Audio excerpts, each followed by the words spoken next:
Mkuu wa kitengo cha kuchunguza utendakazi wa polisi IPOA, Ahmed Isaka Hassan, amesema kesi 20 za vifo kwenye seli za polisi zimerekodiwa chini ya muda wa miezi minne. Hassan aliyehojiwa na bunge la kitaifa kuhusu uchunguzi wa kifo cha mwanaharakati Albert Ojwang. Annex 1 is the deaths in the last 4 months in police custody.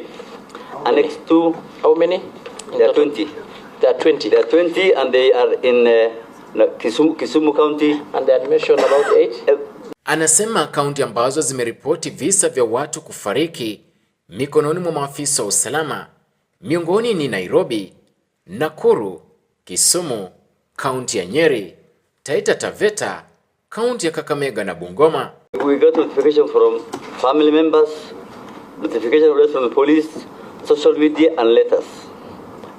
Aidha, anadai kama kitengo kinachochunguza utendakazi wa maafisa wa polisi wamejitolea kutoa majibu ya kuridhisha kuhusu kifo cha mwanaharakati huyo. Not going to be used as a cover up.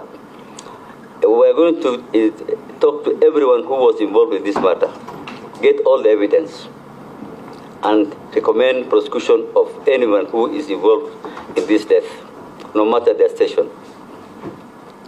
Kwa upande mwingine, naibu wa rais Kithure Kindiki amewataka viongozi kukoma kuweka siasa kwenye kifo cha mwanablog huyo na badala yake kutoa nafasi kwa vitengo vya usalama kufanya uchunguzi wa kina. It's nothing political. A murderer is just a murderer, whoever it is. Yeah? And as government, we do not condone extrajudicial killing. We do not condone torturing of citizens.